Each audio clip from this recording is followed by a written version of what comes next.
Welcome back to our roundtable discussion with the president of CWA Local 1180, Gloria Middleton. Madam President, thank you so much for joining us.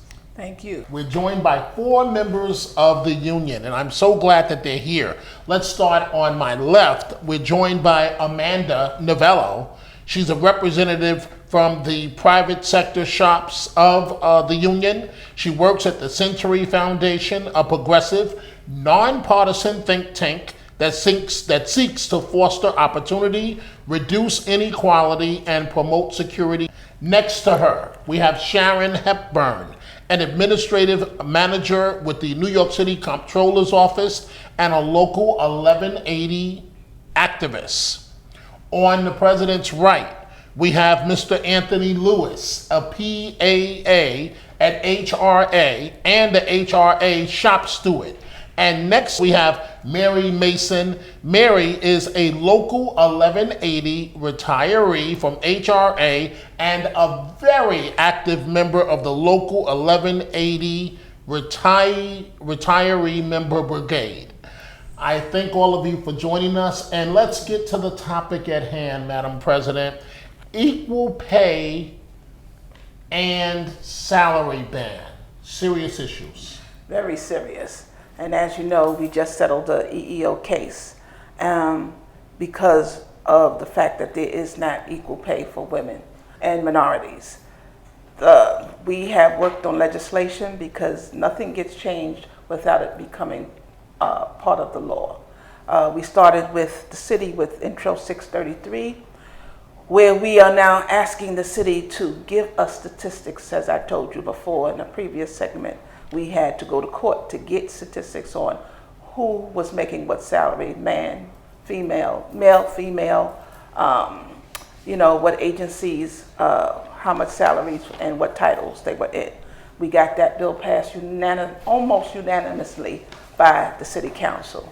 We also introduced some legislation in Albany, working with the POW-HER organization on salary ban and equal pay. There were 2 bills for the private sector and 2 bills for the public sector. The private sector bills did get signed and passed by Albany. We're still waiting on the governor to sign. These bills are very important. A salary ban has to do with not asking anyone, a woman, Latina, a white female, what your previous salary was. If the job that they go for is for $60,000 and I made $40,000 in my previous job, that should not be an issue. I should be paid for the job of $60,000. I actually was talking to Sharon, and she had an experience with this. Sharon, why don't you tell us about what happened with you when you applied for a job? Yes, I applied for a position where I was given a percentage. The salary ranges were by percentage, either 8%, between 8 to 20%, I would say. I was offered 12%. I went on the interview, and what I realized is that I was in a title. I was a PAA, and under the PAA title, I had benefits that comes with that title. Prescription benefits, dental benefits, addition to gross. And when I look at the other title, they didn't have the same benefits. It had an addition to gross, but it didn't compensate the difference. So I asked what the title that I was going for was budgeted for, and I was told 20%. So I had to negotiate the difference of percentage to make it higher so that I wouldn't be losing money, because it would have been a loss for me had I accepted the 12%. So instead, the decision was to give me 15% on the increase to compensate the difference. So knowing that it was budgeted for 20%, even though they had the money in the budget for it, as because you were originally requesting 12%, you had to negotiate the higher percentage in order to get the job. And that should not have been. What was the issue with not giving you the 20% that was already in the budget? You know, this is what we face in trying to upgrade ourselves and get salary increases. So I would like to ask Amanda, have she had any issues with salary increases?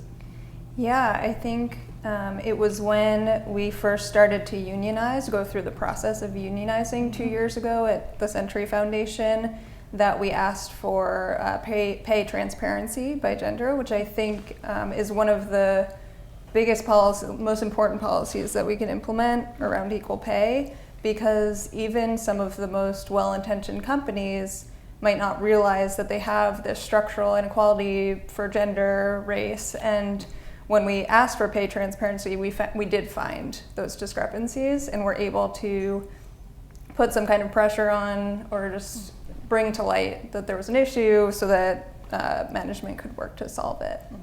This is a daily fight for our members at Local 1180, whether they're in the public sector or the private sector. We should not have to face this. Equal pay for equal work, that's what we want. When you got the pay transparency, what happened in the shop?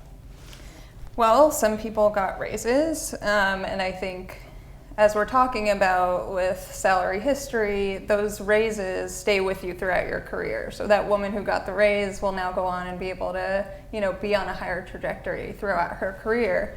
And I think those small changes that are now in our union contract about salary transparency, about equal raises for everyone in the unit, it's a force for equality, and I think that's why overall, nationally, women in unions tend to have more equal pay with men in their unions.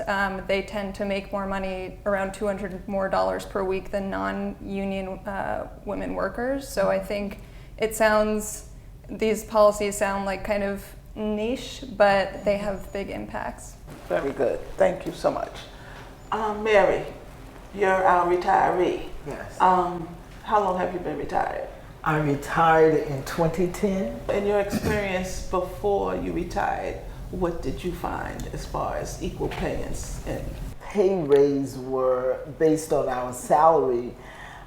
It was never a concern for us really, because we felt that in the title that you were in, there was a salary listed. But there was complaints about when you went in, if you were a 1 and you go to a 2 and a 3, how did you manage to get to those levels? Most of the time those questions weren't answered. So, but when I went from a level 1 to a 3. Okay. So that was the highest level in the title that I was in, and I retired in that title. But had it not been for a Technical union, support. Yes, oh yes. Right. and having those levels there allocated with the salaries, Right. do you think you would have ever got to the level 3? Well, I retired at level 3.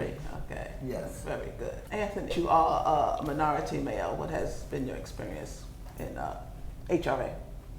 Well, I was never asked what my prior salary was or what my current salary was in order, during the interview. However, I would like to be able to answer that question respectfully without answering it. And that's something that is hard to do when you're trying to get promoted.